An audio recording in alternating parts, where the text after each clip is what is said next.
Uribe ya sabía de las grabaciones del Ñeñe. Hernández era una garganta desafinada que podía terminar cantando en los expedientes. El mismo fiscal general se lo recordó públicamente en su momento.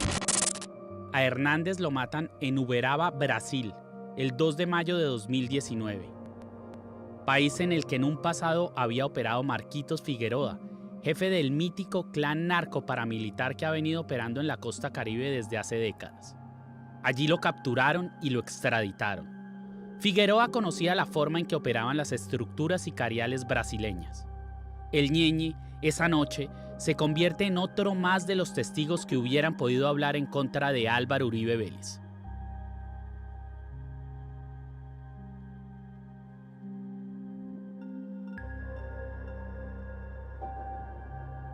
Él es otro de los buenos muertos que han dejado a la vera del camino los expedientes que vinculan al Matarife.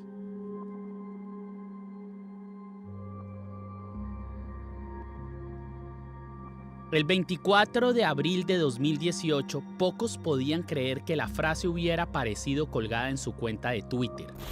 Al fin y al cabo, al Matarife, todos lo veían como un mafioso que escondía su sociopatía con el embeleco de su pausada voz de monseñor y un nutrido protocolo de formas conservadoras. Hacía apenas algunos días habían asesinado al principal de los testigos en su contra dentro de un proceso en la Corte Suprema de Justicia. Fue entonces cuando emitió la mencionada amenaza pública dirigida a todos quienes supieran algo de él que pudiera ser revelado a las autoridades. Carlos Areiza era un bandido. Murió en su ley. Areiza es un buen muerto, rezaba ese trino surrealista. Álvaro Uribe Vélez le acababa de escupir al país sin ningún atisbo de pudor su más conocida verdad. Traduciendo el trasfondo de aquellas palabras escritas en su cuenta de Twitter, el Matarife le dijo a la sociedad: soy un mafioso asesino y al que hable de mí lo mato. ¿Y qué?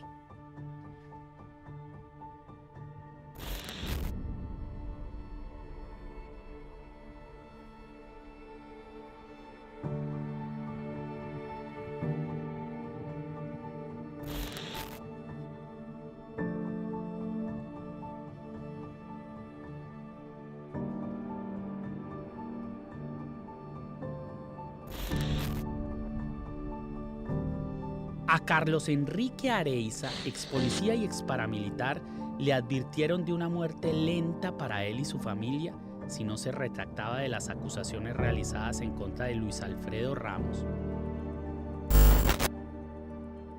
un político antioqueño acérrimo uribista que también llegó a ser gobernador de Antioquia y que está a la espera de ser sentenciado por sus vínculos con el paramilitarismo. De acuerdo con el testimonio de Areiza, Ramos sostuvo reuniones con Ernesto Báez, con Freddy Rendón, alias El Alemán, y con Juan Carlos El Tuzo Sierra, 3 narcos y paramilitares ejecutores de cruentas masacres y reconocidos lugartenientes de Uribe. Areiza también figuraba dentro de la lista de testigos en contra del expresidente en uno de sus más de 200 procesos judiciales. Él fue el muerto icónico que a través de ese mensaje histórico en Twitter terminó bautizando a los que lo precedieron y a todos aquellos buenos muertos que siguieron cayendo. Ellos, como el Ñeñe, no se quedaron callados y hoy siguen bajo tierra gritando la verdad.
Pedro Juan Moreno Villa fue socio de Álvaro Uribe en una empresa de importación de precursores químicos para la producción de cocaína que fue perseguida por la DEA.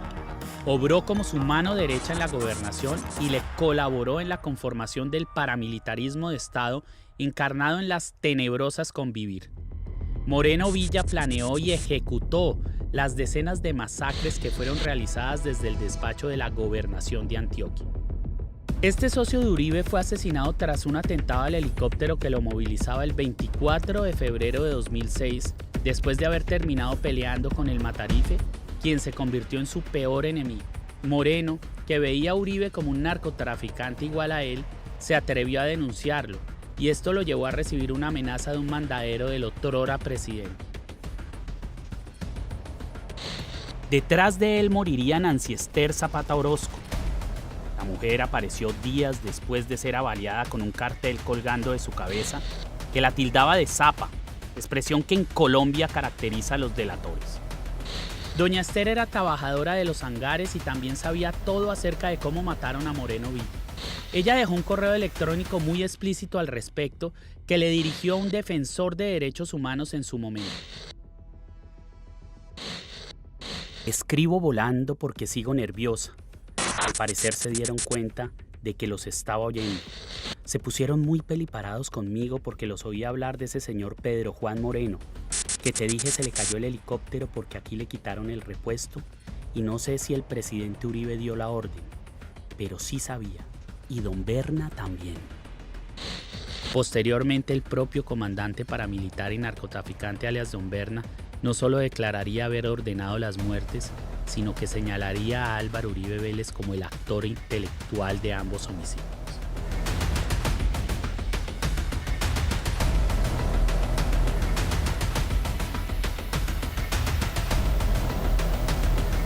periodista Daniel Coronel, en su columna de este domingo, titulada Aquí no hay muertos, resaltó apartes del libro Aquí no hay muertos, una historia de asesinato y negación en Colombia, en el que su autora, la abogada e investigadora María McFarland, revelará un correo electrónico enviado a ella por el ex jefe paramilitar Diego Fernando Murillo, alias Don Berna. Recibo un cordial saludo sobre Pedro Juan Moreno. Lo conocí personalmente, ya que era un asiduo visitante de los campamentos de las autodefensas, concretamente de un sitio llamado 21, donde funcionaba el cuartel general de Carlos Castaño. Él era uno de los consejeros de dicho comandante. La muerte de él fue producto de un saboteo al helicóptero donde se movilizaba, acción llevada a cabo por órdenes de Uribe. Se llamaba Nancy Esther Zapata Orozco. Encontraron su cuerpo tirado en un hangar de Olaya Herrera en noviembre de 2007. La policía que custodia el terminal aéreo no vio nada, tampoco los vigilantes privados. Nadie oyó nada. La mujer tenía un certero disparo en la nuca. A su lado dejaron una cartulina que rezaba: aquí no se aceptan zapas. Hernán Darío Zapata alias Peloechonta, ex sicario del grupo paramilitar y de limpieza social Los 12 Apóstoles, conformado por Santiago Uribe y bendecido por su hermano Matarife cuando ya era gobernador, organización a la que se le atribuyen varias masacres, fue asesinado por los mismos miembros de la banda. Según varios testimonios, a Peloechonta lo mandaron a matar los Uribe porque temían que se le fuera la lengua con el nombre de sus patrones y financiadores. Por las mismas causas fueron ultimados los hermanos Múnera, Carlos Ernesto Espinal Cano, uno de los hermanos Pemberti y alias Tolima. Al teniente de la policía Víctor Hugo Méndez lo asesinaron después de haber iniciado las investigaciones que relacionaban a los hermanos Uribe con la banda. También al teniente de la policía Franklin Alexander Telles Arévalo y a José Leonidas Rada, extorsionado por este grupo criminal tras haber ofrecido su testimonio a las autoridades. A todos ellos, del firmamento les cayeron las balas por ser potenciales soplones de aquellos apóstoles con alma de motosierra. A algunos no les fue tan mal. Los pocos que se salvaron de esta cuadrilla celestial liderada por el hermano del Matarife tendrán que seguir huyendo durante el resto de sus vidas. Incluso hubo uno al que lo agarró un milagro, Eunicio Pineda Luján, un campesino de la zona que conocía algunos secretos de esta cofradía de hacendados y mafiosos. Fue torturado por un sicario que con un alicate y sin anestesia le arrancó cada uno de sus dientes hasta dejarles las encías desnudas. Después los sicarios le dijeron que corriera para jugar con él al tiro al blanco. La suerte del humilde campesino y el trasnocho de los hombres hizo que solo le atinaran un tiro en un brazo. Pineda conocía la zona y supo correr por donde no lograron encontrarlo. Años después, lo pudo ubicar el fiscal que acusó a Santiago Uribe, que logró llevarlo a declarar a juicio el horror que había vivido. Lo vi en la finca de Álvaro Vázquez, entregando armas corticas y también lo vi en La Carolina. Y así, es que cuando él iba llegando a la finca de Álvaro Vázquez, que iba de Medellín, él llamaba, y entonces ahí mismo ellos le contestaban: tío, de parte del abuelo, me copia. Así decían. Entonces ya ellos decían: viene don Santiago. Me tumbó al suelo, me puso el pie aquí, me sacaba los dientes con un alicate, me decía que yo era un sapo. Yo mismo cogí el teléfono y llamé a la fiscalía y dije que eso era verdad. Francisco Villalba, soldado del paramilitarismo y uno de los hombres al mando de Salvatore Mancuso, fue asesinado en abril de 2009, después de haber sufrido varios atentados.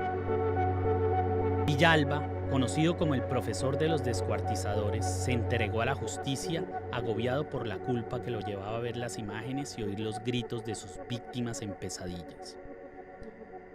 Tras el reconocimiento facial que le hicieron varios sobrevivientes de la masacre del Aro, narró cómo Uribe, de gobernador, observó aquel circo sangriento desde un helicóptero.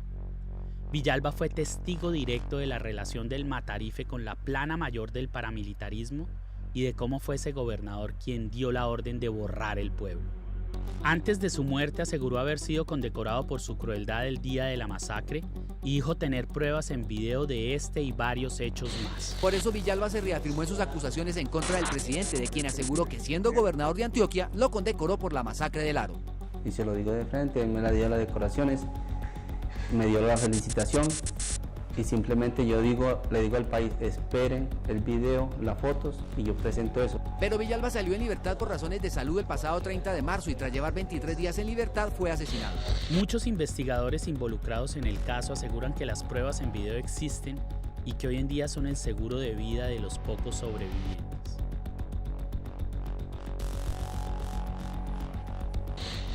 Después de soportar además silenciosamente la desaparición de los seres queridos, fui llamado por clamor familiar para tomar las riendas de unas autodefensas que tenían que ser reconstruidas. Álvaro Uribe ordenó el asesinato de Vicente Castaño, aseguró el jefe paramilitar Don Mario, en versión rendida bajo la gravedad de juramento ante un fiscal especializado. No titubeó al afirmar que el Matarife tenía relaciones directas y permanentes con varios de los altos comandantes de las AUC y que estaba temeroso de la forma en que Vicente manejaba esa información. Don Berna, que inició su vínculo con el cartel de Medellín en los 80 como guardaespaldas del temido narco El Negro Galeano y que conoce a Uribe desde que era el peón del cartel de Medellín en la Aerocivil, respaldó esta versión en declaraciones ante la justicia.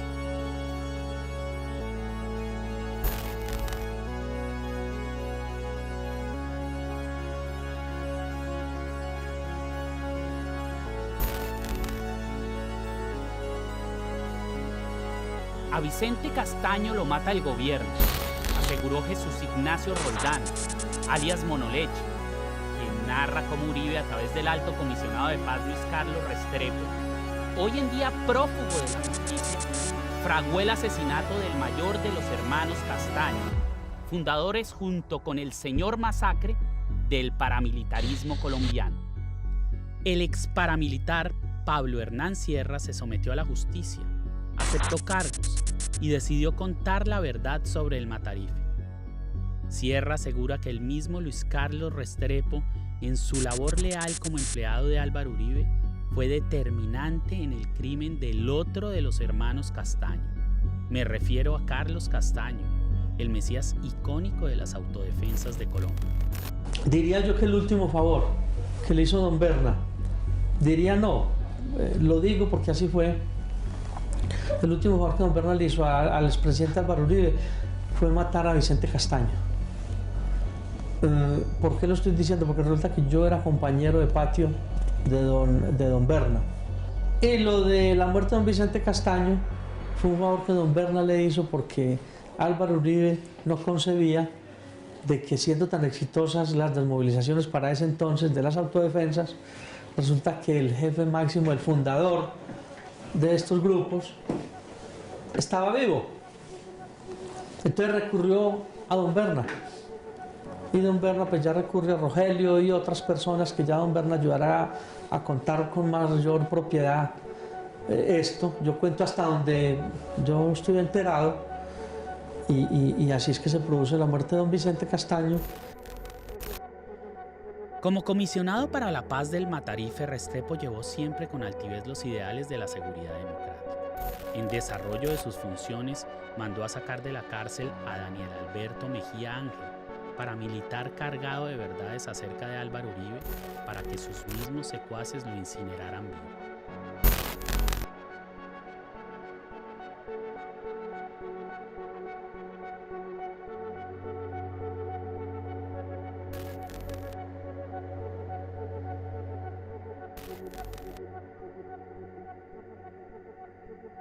Al ex procurador delegado para la policía Guillermo Villa Alzate lo asesinaron después de alertar sobre las alianzas que Uribe había hecho desde la gobernación con la policía y el ejército, con el fin de ejecutar masacres y crear grupos de limpieza social.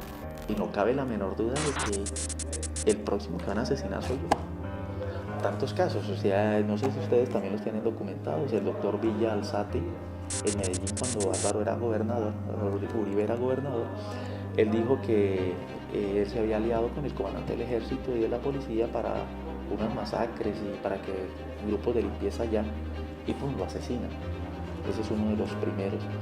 Está Francisco Villalba, que también lo denuncia a Santiago Uribe y Álvaro por la masacre del Aro, y también de que Santiago pertenecía a los 12 apóstoles. Francisco lo asesinan en la Estrella. En la Estrella. Está el caso de Juan Monsalve, que también intentan asesinarlo y envenenarlo, y después un atentado, creo que le hacen con cuchillo en la cárcel de Itagüí, tengo entendido. A Sergio Humberto Parra Osa, uno de los mejores y más honestos investigadores que había en la Fiscalía, lo acribillan dentro de su carro en un semáforo situado frente al Hospital Infantil de Medellín. Lo agraciaron 21 balazos cruzados. Algunos fueron disparados desde la moto que se parqueó a un lado del vehículo y los otros desde la camioneta que se acomodó al otro costado. Este fue uno más de los 11 investigadores que le asesinaron al magistrado Iván Velázquez, adalid de la lucha contra la parapolítica. La muerte de Parra Osa se produjo después de las múltiples capturas logradas por su unidad y mientras cursaban varias investigaciones que ya habían dado como fruto la captura de algunos oficiales como el mayor Álvaro Cortés Morillo, jefe de operaciones del Grupo de Caballería Mecanizado número 4, quien terminó condenado por los vínculos y apoyo a los paramilitares. Él era uno de los investigadores que seguía las pistas de sangre dejadas por el señor Masacre tras su salida de la gobernación de Antioquia. Jesús María Valle advirtió la responsabilidad del ejército y de toda la infraestructura institucional que representaba el gobernador frente a más de 150 homicidios de campesinos indefensos. También advirtió a gritos en cartas que se venían las masacres del Aro y la Granja, pero obtuvo como enérgica y oportuna respuesta gubernamental 2 tiros en la cabeza que lo convirtieron en otro de los mártires que ha dejado el aparato organizado de poder que preside Álvaro Uribe Vélez. Durante la velación de Jesús María Valle Jaramillo, los familiares afirmaron que en repetidas ocasiones había denunciado con nombres propios la violación de derechos humanos por parte de grupos paramilitares que estarían vinculados con el ejército. Las autoridades departamentales y el entonces gobernador Álvaro Uribe Vélez no le prestaron atención y lo llegaron a tildar de enemigo de las Fuerzas Armadas. Él se enfrentó duramente a Álvaro Uribe Vélez, a los paramilitares, al comandante de la 4ª Brigada acá, quien lo trató de mentiroso, y él dijo, no, pues está la fiscalía, para que prueben a ver quién es el mentiroso, que lo hagan. ¿Quién mató a Jesús María? Eso se sabe, todo el mundo lo sabe. Los paramilitares, con los militares, con el gas, con el gobierno, con todos, por defender los derechos humanos. Sigue sus pasos Augusto de Jesús Botero Restrepo, agente del CTI que investigaba la muerte de Valle, asesinado de 6 balazos en Medellín. John Freddy Sass alias Rosco, según el dictamen de los guardias que lo cuidaban, fue tan hábil que pudo ahorcarse con las manos amarradas. Posteriormente, Medicina Legal dijo que había sido asesinado tras haber declarado ante un tribunal de justicia y paz, en el que dejó constancia de la relación de los hermanos Uribe Vélez, Álvaro y Santiago, con el fortín paramilitar que se montó en la mítica hacienda Guacharacas y su relación directa con varios asesinatos. A Pedro Antonio López alias Job, paramilitar y mafioso, lo asesinan después de que los medios dieron a conocer que fue invitado a Palacio por el Matarife, donde planearon un montaje judicial en contra del magistrado Iván Velázquez, investigador de los políticos relacionados con el paramilitarismo. Job estaba a la espera de ser indagado por las relaciones del Matarife con el Bajo Mundo. No alcanzó a llegar nunca al despacho del funcionario encargado de escucharlo. La Fiscalía impuso restricciones para salir del país al exasesor jurídico del gobierno del expresidente Uribe Vélez, Edmundo del Castillo, y también al exasesor de comunicaciones César Mauricio Velázquez. Juntos fueron llamados a juicio por las reuniones clandestinas que habrían sostenido en Palacio con el jefe paramilitar Antonio López, alias Job, en abril del 2008. Esperan que detrás de este ajedrez caiga al que ellos consideran como el rey de este escándalo, Álvaro Uribe Vélez. Al Bandi le pasó lo mismo, así le decían a César Villegas, uno de los mejores amigos y socios de Álvaro Uribe. A Villegas, que lo acompañó en la feria de licencias para los aviones del cartel de Medellín que montaron en la Aerocivil, Le cayó el mismo aguacero de balas que siempre le llueve a quienes al Matarife le conocen las pulgas. La ráfaga lo atravesó precisamente el día anterior a una declaración que iba a rendir en la embajada americana.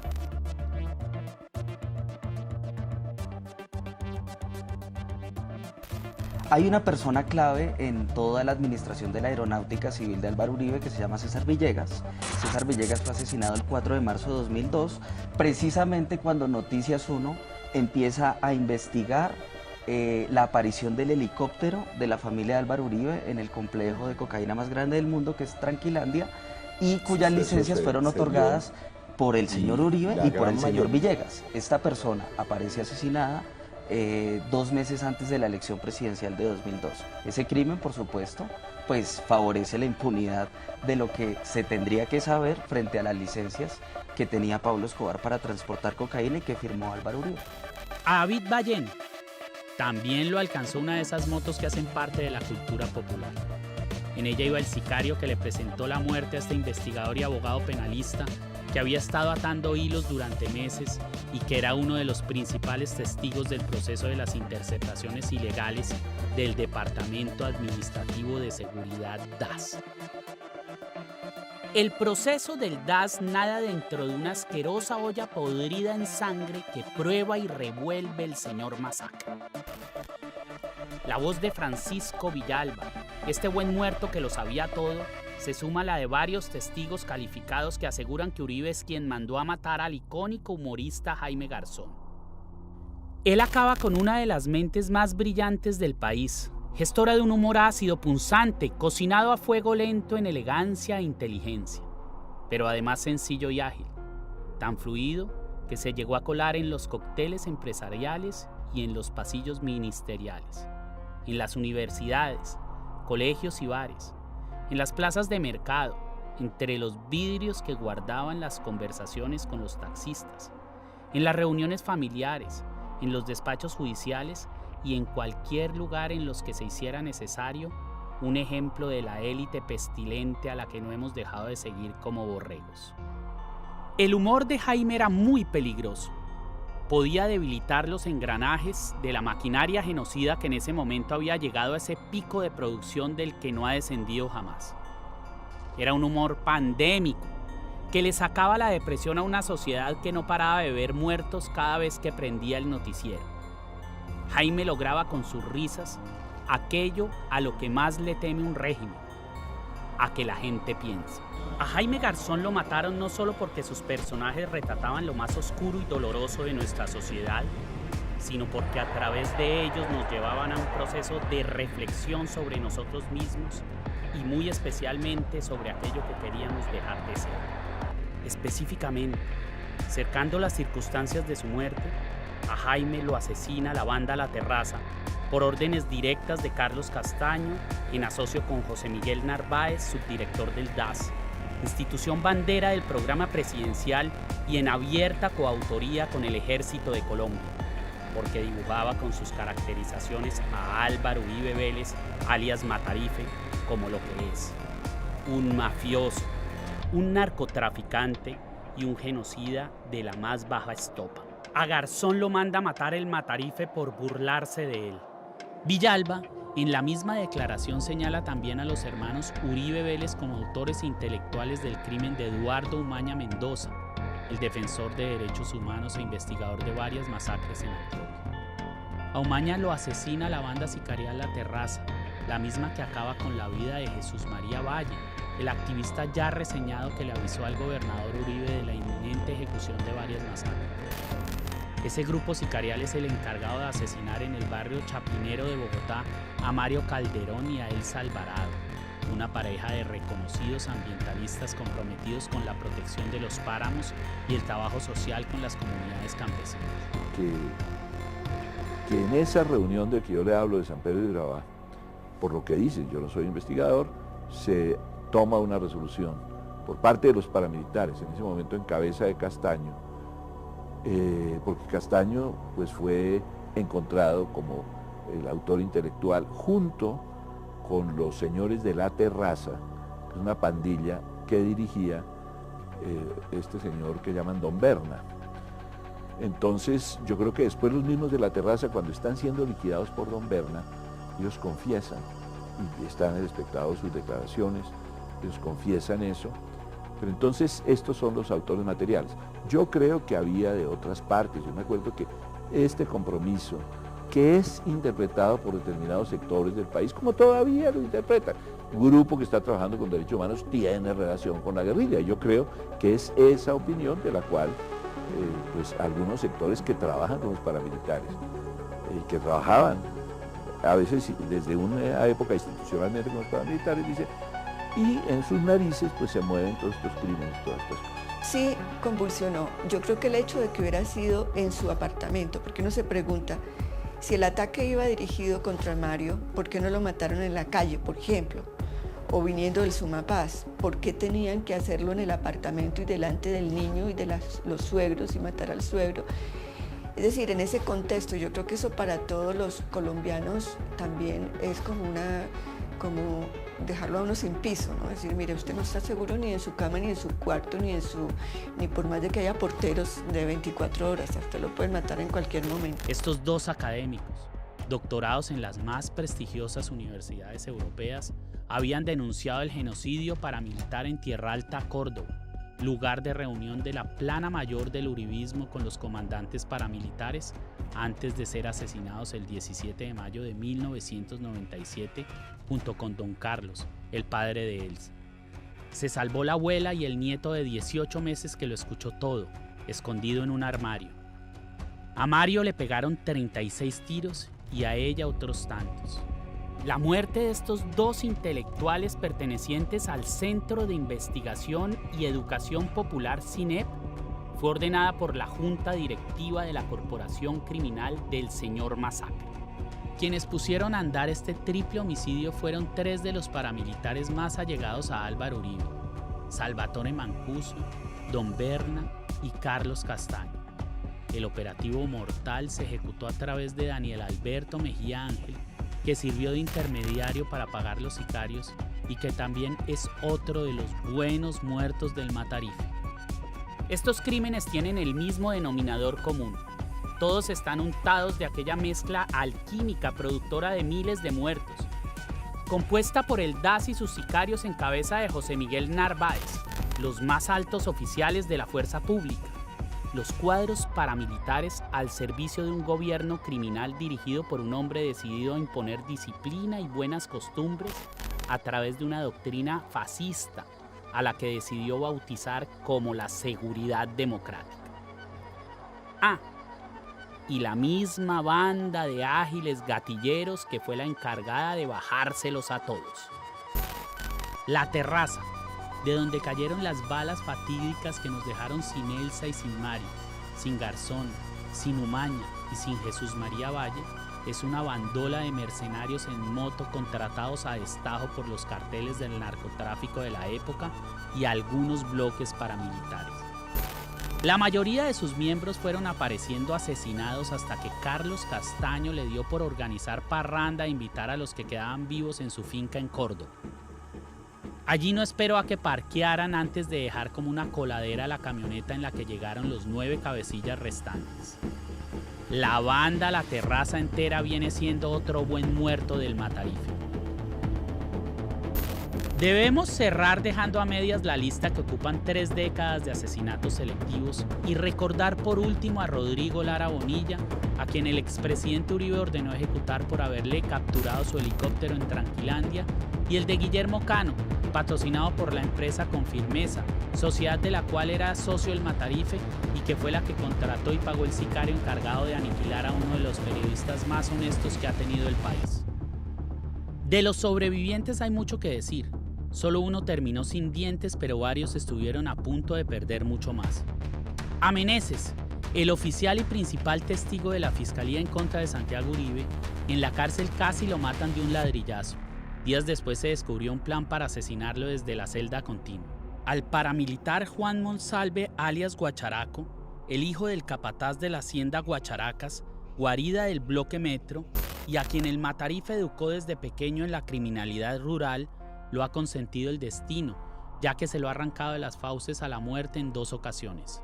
La primera cuando fue apuñalado en su celda y la segunda cuando estuvo a punto de morir intoxicado por un veneno importado prohibido en nuestro país.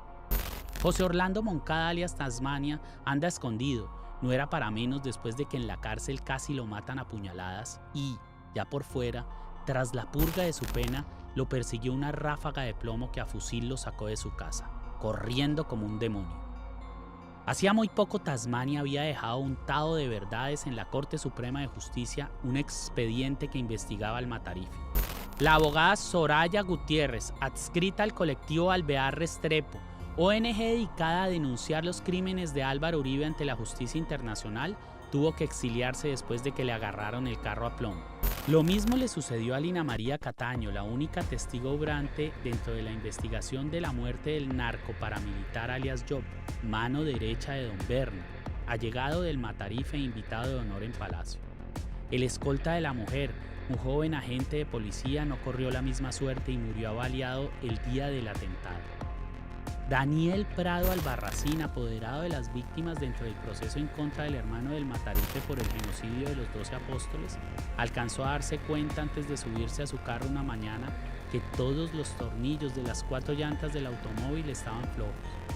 Yo le preguntaba si usted cree que estas masacres hubieran sucedido sin el apoyo de Álvaro Uribe como político poderoso y como gobernador de Antioquia. Los grupos paramilitares no habían podido actuar como actuaron si no hubieran tenido el auspicio de la clase política. No solamente Álvaro Uribe Vélez.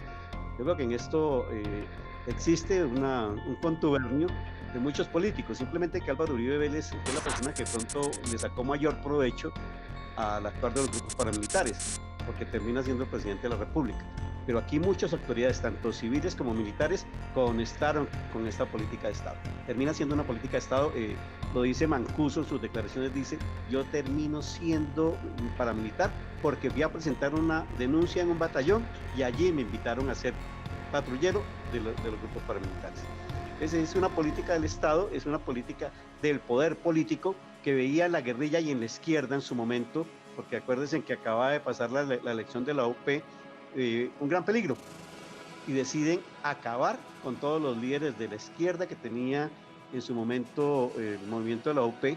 Fueron asesinados, y fueron asesinados muchas personas en las regiones donde la UP era un partido fuerte, en donde puso alcaldes, puso diputados y puso concejales, y estas personas fueron asesinadas, y fueron asesinadas porque había que acabar con cualquier opción de poder en manos de la izquierda. Carlos Enrique Vélez fue recibido en la cárcel con un par de puñaladas mal puestas que lo dejaron con vida, después de haber declarado en contra del Matarife y de su abogado Diego Cadena, y tras haber sido trasladado a una de las prisiones más inseguras del país. Al temible paramilitar Alcides de Jesús Durango, uno de los testigos que daba fe del montaje contra Iván Velázquez después de un atentado perpetuado en su contra, el Matarife le cayó la boca y a las autoridades no les volvió a decir nada. Alexander Menura, exagente del DAS que se ofreció como testigo dentro del proceso que investigaba esta institución bandera de la criminalidad uribista, es otro de los que sigue observando a Colombia desde el exilio, después de que una granada entró por la ventana de su casa en la que se encontraba con su mujer y sus 2 hijos. Como siempre, estos son solo unos ejemplos. La lista no cabría en esta serie si quisiéramos documentar todos los casos de principio a fin. Viene entonces siendo más que evidente la forma en que Uribe se ha ganado el oscuro temor reverencial que aún profesan por él todos esos políticos que lo idolatran como a santo de pueblo. Al señor Masacre no lo respetan sus amigos por lo que es, sino por lo que les puede hacer.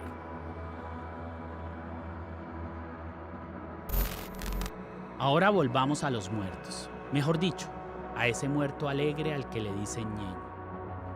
Unos pocos de aquellos muertos tan buenos dejaron sus palabras metidas en un expediente, palpitando en una audiencia, o, como le pasó al ñeñe, cuya voz infidente quedó pegada en una grabación. Me refiero al diálogo aquel que aún perdura en esa cinta y que me tiene metido aquí, en este cuarto pegando fotos y recordando el día en que Gonzalo Guillén llegó al consejo de redacción de La Nueva Prensa con aquella noticia que vino a estallar en el centro de mi vida. Para ese momento mi existencia de montaña rusa paseaba tranquila y sin afanes por Bogotá. El día que La Nueva Prensa destapó la ñeñe política, la serie Matarife aún era un embrión sin forma. Solo teníamos grabada mi voz y el grueso de las tomas que agarró magistralmente César en una Sony digital de 35 milímetros que nos conseguimos prestar. Aunque a medias habíamos iniciado la producción, las finalidades de la obra estaban claras. Fueron las pretensiones de la serie las que me dieron la idea que terminó espichando el acelerador a fondo.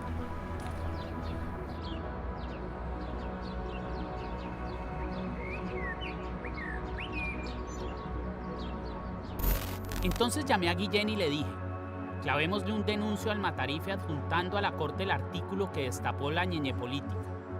¿Le jala? Luego de erradicar el denuncio nos tomamos aquella foto en la que aparecí saliendo de la Corte Suprema junto a Gonzalo con el documento en mis manos. La fotografía fue divulgada en Twitter y un coro multitudinario empezó a manifestar su indignación con ese gobernante mafioso a quienes los colombianos le empezaban a conocer el alma. Tras el escándalo en redes sociales se puso en movimiento una compleja estructura criminal dotada de piñones, engranajes y de un organigrama empresarial que desde la oscuridad funcionó de forma coordinada y sin fondo. El 3 de marzo de 2020 se publica el artículo de la ñeñe política. Al día siguiente, 4 de marzo, salimos de la corte sonrientes a tomarnos la foto después de haber denunciado al Matarife. Y el 10 de marzo, Álvaro Uribe decide ponernos un blanco en la frente. Ese día el expresidente se pronuncia públicamente pidiendo nuestras cabezas. Nos acusa de pertenecer a un grupo subversivo internacional que quería desinstitucionalizar el país. Realiza además un llamado invitando a la jauría de maleantes que obedecen sus órdenes a tomar acciones en contra nuestra. Recordemos que las palabras del Matarife son mágicas, palabras que le hablan directo al cielo, del que caen siempre buenos muertos cuando las pronuncia. La semana siguiente un senador graba una llamada que le hace un informante.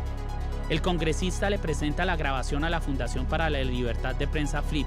Ellos contactan a Gonzalo, que al instante se comunica conmigo para contarme en su tono pausado que la oficina de Envigado, filial perpetua del cartel de Medellín que acoge a los narcos más peligrosos del país, le había ordenado a la organización de mercenarios de extrema derecha, las Águilas Negras, empezar a buscarnos en Bogotá para matarnos. Según el informante, la orden de ejecución iba dirigida en contra de los 4 periodistas que trabajábamos en La Nueva Prensa, es decir, Diana López, Julián Martínez, Gonzalo y yo. Decido entonces que César debía venir a mi casa y terminar de grabar a la carrera lo poco que nos hacía falta de las escenas, porque no pensaba dejar que me mataran sin haber sacado por lo menos la primera temporada de la serie. Y quizá porque sacarla me daría un grado de exposición que podría amedrentar al Matarife, aunque en eso último sí me equivoqué.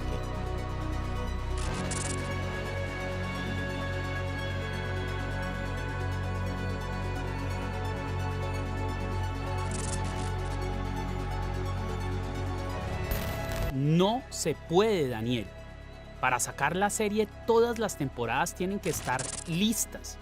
Y ni siquiera tenemos lista la primera, me dijo mi amigo, el director. Uribe no va a descansar hasta matarlos y sabe que así puede detener las emisiones. Esto no es Netflix. De la primera temporada solo está la voz y las escenas. Pero falta editar y montar todo, hermano. No sea loco. En eso tiene razón, le contesté. Pero no tiene por qué saberlo nadie. El primer episodio de la primera temporada tiene que salir aunque no la tengamos terminada. La lanzamos la próxima semana y la vamos produciendo en el camino. Le contesté sin poder imaginar hasta dónde me traería aquel tortuoso camino que acababa de mencionar.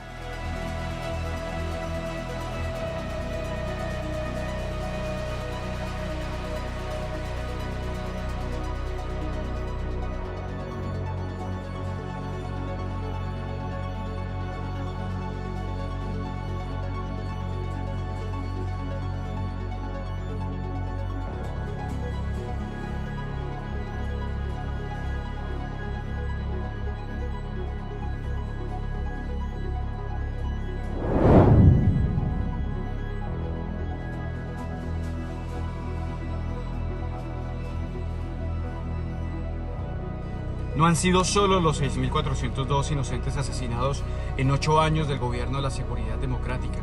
Son las masacres paramilitares del Aro y la Granja cometidas por Autodefensas Unidas de Colombia cuando Uribe fue gobernador de Antioquia. Y sin sumar la estela de buenos muertos que deja la existencia de este protervo personaje. Asesinatos cometidos para tapar sus crímenes devastadores.